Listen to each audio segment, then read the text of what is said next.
I'm going to read you a book that's a little bit different. It's called Little Pink Riding Hood.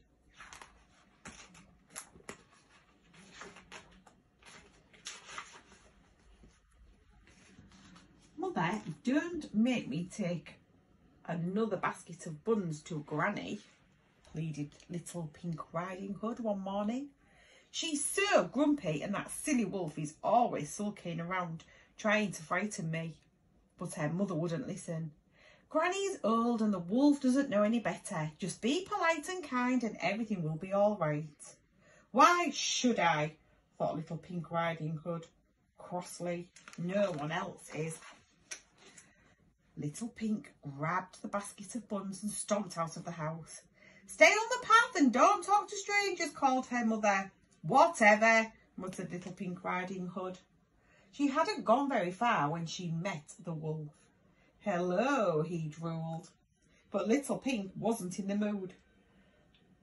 Go and get lost, she cried. You need a wash and your breath smells. It's boring growling at strangers all day, complained the wolf. All I want is a bite to eat, he said, licking his lips. Well, it can't be as dull as being nice all the time, said Little Pink Riding Hood. Then she had a very naughty idea. Why don't you take the iced buns to Granny? I'm sure she'll have lots more for you to eat. All right, I will, replied the wolf. Little Pink settled down for a nap while the wolf bounded off. He hadn't gone far when he heard her snoring loudly. That's not very ladylike, he said. At last the wolf came to Granny's cottage. He went tap, tap on the door. Who is it? Asked a gruff voice. It's your granddaughter, replied the wolf in a high-pitched voice. The wolf shuffled inside and smiled sheepishly. Hello, Granny, he said, handing her the basket. Not more buns, said Granny grumpily. Then she peered at the wolf. You've grown very tall, my dear. Your eyelashes are so long and your teeth are so very white and sharp.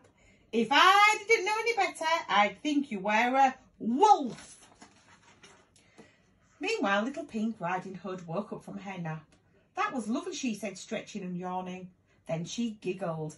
I wonder how that silly wolf is getting on with dear old Granny. No sooner had Little Pink spoken than she heard the most alarming noises. There was a crash, bang, and a terrible howl. Oh dear, she said, I should go to Granny's house. Back at the cottage, Granny was chasing the wolf with an enormous axe. I'm going to turn you into an handbag, she roared, as she chased the terrified wolf round and round. He skated across the floor, slipped on the rug and bashed into the dresser, sending plates and cups crashing. I've got you now, bellowed Granny, and she raised her axe. Help, howled the wolf, just as Little Pink Riding Hood opened the cottage door. Something the matter? She asked innocently. Your Granny, cried the wolf, diving to hide behind her. Ah, yes. Hello, Granny, said Little Pink with a smirk. I take it you didn't like the buns then? No, said Granny. Now step out of the way, dear, and let me deal with that wolf.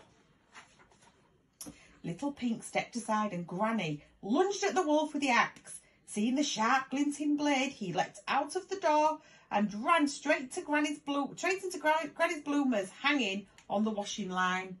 It's not every day that you see a wolf with pants on his head bumping into trees, said Little Pink Riding Hood with a grin. No, it isn't, said Granny, and she laughed and laughed. I'm sorry for being grumpy, said Granny, but your mother makes the most awful buns. Why don't I make us a real cake and we'll have a proper feast? Little Pink Riding Hood thought that was a fantastic idea. She and Granny had loads of fun and they became the best of friends. As for the wolf, he was never seen again. So I wonder who is behind the mask reading this mixed up book, because it wasn't about Red Riding Hood. It is